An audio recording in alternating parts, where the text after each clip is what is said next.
O Goblin gargalha enquanto começa a... Eu vou pra cima dele e ataco! Vocês veem aqueles portões dessa dimensão desconhecida na frente dos criaturas humanoides. Armadura da cabeça. Eu vou pra cima deles e ataco! Vocês acham que podem me deter? Eu vou invocar todos os mortos. Eu vou pra cima dele e ataco! E aí, roladores de dados, eu sou o Dimitri e esse é o L2PG e hoje nós vamos falar sobre o arco do personagem. E exatamente o que é o arco do personagem. No arco do personagem, nosso protagonista, no caso, o seu personagem, que você, jogador, está interpretando, ele vai sofrendo com o tempo que ele está durante o jogo. É o protagon, né? Tipo, o protagonista é isso, é sofrer, a agonia. Ele vai passando por situações, ele vai ser traído, ele vai ser exultado, ele vai ser elogiado naquele momento, ele vai ter derrota, ele vai ter sofrimento, ele vai passar por várias situações. E isso não pode simplesmente ter sido só o momento da interpretação X e no outro segundo ele acabou, como tem aqui até aquelas situações, o cara pega, faz um background lindo e depois ele não quer saber mais de nada. Ele não tem mais interesse nenhum em tudo que ele escreveu no background, ele simplesmente quer se meter no máximo de tretas que ele conseguir. E se resultar em algum combate, melhor ainda. Isso não é cabível. Essas situações interpretativas que podem ou não gerar XP para ele, falando no sistema mecânico, tem que gerar uma mudança de comportamento. Devagar e sempre, vamos dizer assim. Ele não simplesmente passou por um trauma e se tornou o campeão da justiça ou alguma coisa do tipo. Ele pode até acontecer isso, mas tem que ter um tempo para ele absorver tudo aquilo. Não simplesmente ele... eu tava andando no meio da rua, topei com um demônio e agora eu decidi ser o maior caçador de demônios da face da Terra. Ficou um pouco quebrado esse arco, né? Não tá mais um arco, tá mais um 90 graus aqui no bagulho. O personagem, ele pode até ter um grande sofrimento que vai mudar ele por toda a vida, mas ele tem que mostrar isso gradativamente. Você tem que mostrar isso gradativamente. Ele tem que tomar decisões, ele tem que tomar comportamentos que demonstrem o que ele passou, o que ele sofreu e o que ele ganhou durante toda a experiência de jogo. É uma das maiores dificuldades para jogadores. Não vou falar para jogadores novatos, porque eu vejo jogadores novatos fazendo isso e jogadores experientes não fazendo. É uma grande dificuldade para boa parte dos jogadores e é muito difícil ser feito. Não vou mentir, não é uma coisa fácil, mas é muito bom, muito gratificante quando você interpreta dessa maneira e você vai sentindo aquele personagem. Porque quando você está dentro do personagem, quando você tenta manter o arco do personagem, você imerge no personagem e essa imersão, cara, eu acho que é uma das melhores sensações que o RPG pode proporcionar. O RPG, senhores, ele é diferente de todo e qualquer tipo de jogo. Onde alguns jogos eletrônicos, por exemplo, você pode ter um personagem que tem o arco dele já pré-definido. No livro, onde existe o arco pré-definido sem exceção, né? No filme, tudo isso eles têm o arco do personagem. Alguns RPGs mais antigos de eletrônico, por exemplo, Final Fantasy 1, 2, os personagens eles não têm uma personalidade. Eles são somente uns pancadeiros que vão lá resolver uma missão e tudo mais. Basicamente isso. Agora, no RPG interpretativo, no nosso RPG de mesa, nosso RPG raiz, vamos dizer assim, nós vamos encontrar duas coisas: a evolução do nosso personagem no sentido mecânico e a evolução no sentido interpretativo. Sobre a questão da evolução mecânica, eu não vou aqui explicar para vocês como vocês devem gastar os pontos nas fichas de vocês, não, muito pelo contrário, isso aí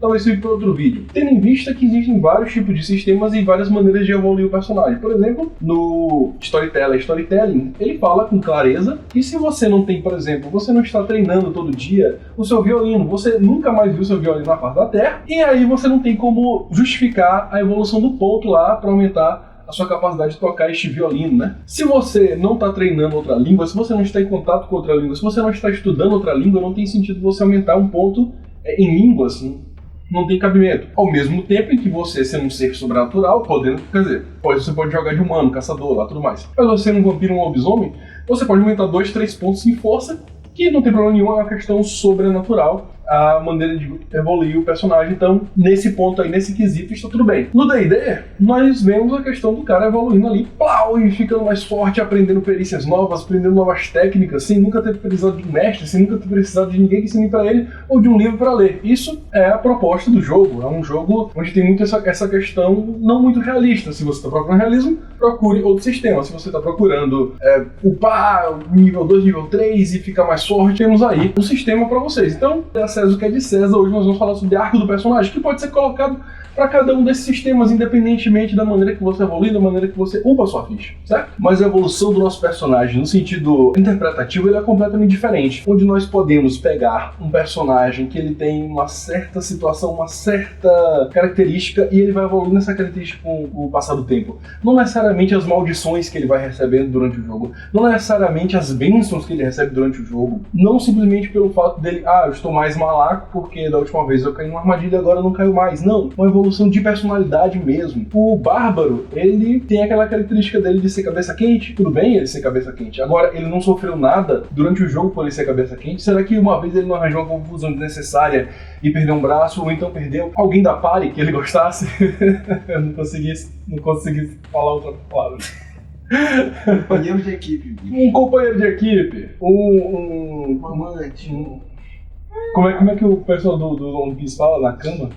Nakama. Ele não perdeu o Nakama por causa disso? Será que ele não vai pensar duas vezes da próxima vez que ele for arranjar uma confusão desnecessária? Isso vai fazer ele deixar de ser cabeça quente? Não necessariamente. Ele pode ter a cabeça quente dele e se controlar. E aí nós trazemos aquela Odisseia, onde o filho do Ulisses, ele é muito cabeça quente, a todo momento ele quer explodir, a todo momento ele quer arranjar briga, e o pai dele chega pra ele e fala, olha, existe um momento da gente se acalmar, existe um momento da gente se enfurecer. E aí ele chegou um momento onde, olha, agora é o momento de se enfurecer. E aí foi extremamente importante, foi extremamente necessário. Você chegou no interior e você é inocente, vamos dizer assim, no sentido das malandragens urbanas. E aí você chegou lá e começou a sofrer por causa disso. Passou 5 anos e continuou sofrendo, isso não tem cabimento. Isso aí é uma perda do arco. Quem poderia imaginar que o Sam, aquele hobbit fraquinho, medroso, e sinceramente ele é um dos 4 hobbits que menos queria entrar na aventura. Quem imaginaria que ele tivesse aquele momento épico de combate contra aqueles hobgoblins lá que ele enfrenta? Quem imaginaria o Sam enfrentando não, mas peitando, vamos dizer assim, o Sméagol. Até o Bilbo peida Até o Bilbo peida pro Sméagol. Então não é um personagem assim que um hobbit enfrentaria. Talvez qualquer um outro desse um pau nesse maluco, mas para um hobbit é extremamente perigoso. Aquele ali só pode ter acontecido por causa de toda a experiência que o Sam passou.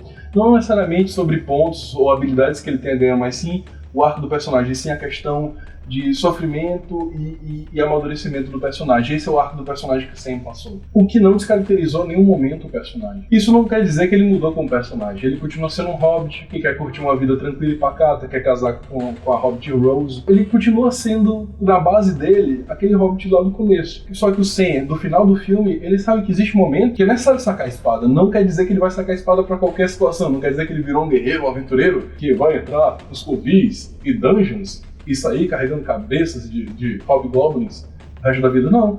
Ele não mudou no seu fundamento. Ele apenas evoluiu, ele apenas teve um arco ali. Então é isso que eu gostaria que vocês tivessem na sua mesa. Existem sistemas, por exemplo, na minha cabeça aqui está vindo somente o Storytelling, onde você pode, com o seu XP, comprar as suas desvantagens. Como assim? Você tem uma desvantagem que você comprou lá na sua criação de personagem, e você, com o XP, vai conseguir tirar aquela desvantagem. Então seria interessante, interpretativamente, o personagem ele começar a lidar com aquela situação. Por exemplo, dificilmente você vai tentar tirar, você vai gastar seu XP para tentar tirar aquela desvantagem que não está te atrapalhando em nada. Aquela desvantagem que o mestre até esqueceu que tu tá lá e fica na miúda. Não, mas aquela desvantagem, por exemplo, que você não consegue atravessar águas correntes. Só que seu mestre não falou para você que a campanha se passa em Veneza, né? Então seria interessante você ter várias situações onde você não consegue atravessar o rio por aquela questão psicológica, onde você tenta fazer isso virar várias vezes e não consegue. E num momento interessante, você comprar. Pode ser, até falar diretamente com o mestre, um momento épico onde você consegue atravessar, você consegue romper as barreiras de sua maldição ou problemas psicológicos. Isso aí, o Vampiro à Máscara às vezes ele não deixa muito claro se às vezes o vampiro ele tem certo medo de determinada coisa por uma questão psicológica das crendices que ele tinha antes de se transformar, ou simplesmente, sobrenaturalmente, ele realmente tem aquela problemática, né? Então, ele conseguir superar as barreiras de sua maldição ou superar as suas questões psicológicas por um motivo maior. É interessante quando você casa o mecânico e o sistema. Na verdade, seria o ideal. Nem sempre é possível, mas sempre que possível, tente fazê-lo. Garanto assim que a sua mesa se tornará épica. e não é pra isso que nós jogamos. Então, roladores de dados, eu gostaria que vocês, se vocês curtiram, que vocês mandem pros seus amigos, mandem pros seus familiares, mande para as pessoas que você não gosta, mande para as pessoas que você gosta, mande para as pessoas que você não liga tanto, mande para todo mundo que você conhece, as pessoas que você não conhece também. E curta, comente, compartilhe e sejam felizes.